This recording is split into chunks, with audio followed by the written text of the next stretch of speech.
হঠাৎ করে যদি দেখেন আপনার মাইক্রো ওভেনটি শব্দ হয়ে বন্ধ হয়ে গেছে কিংবা বন্ধ হয়ে যায়নি, হিট হচ্ছে না, সেই ক্ষেত্রে আপনি কোথায় লক্ষ্য করবেন? অবশ্যই আপনাকে ক্যাপাসিটারটাকে দেখতে হবে, ক্যাপাসিটারের বডি শর্ট হয়ে গেছে কিনা। এবং দেখেন এই ক্যাপাসিটারের কানেক্টিংয়ের অংশে কিন্তু লিকুইড বের হয়ে গেছে। আপনার ক্যাপাসিটার লিকুইড বের নাও হতে পারে, এবং এর কারণে কি হবে? এর কারণে হচ্ছে ফিউজ কেটে যাবে।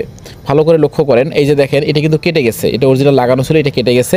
আমরা এটা পরিবর্তন করব, তবে পরিবর্তন করার পূর্বে আপনাকে আগে ক্যাপাসিটারটা চেঞ্জ করতে হবে। যদি আপনি ক্যাপাসিটার চেঞ্জ না করেন সেই ক্ষেত্রে ফিউজ লাগানোর সঙ্গে সঙ্গে কিন্তু আবার কেটে যাবে।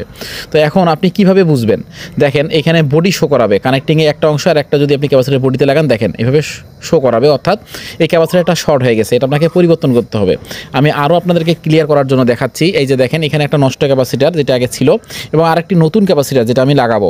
এখন দুইটার মধ্যে পার্থক্য করে দেখাচ্ছি। দেখেন অনেক সময় বডিও শর্ট হতে পারে, অনেক সময় দুই পাশে এরকম শো করাতে পারে। ভালো করে লক্ষ্য করেন, এই যে শো করাচ্ছে, অর্থাৎ এখানে দুই মাথা যদি শো করায় সেই ক্ষেত্রে কিন্তু এই ক্যাপাসিটারটা নষ্ট। এবং এখন দেখেন নতুন আরেকটা ক্যাপাসিটার, এখানে কিন্তু দুই মাথা লাগানোর পরে দেখেন এখানে শো করাচ্ছে না, তার মানে এটা ভালো আছে।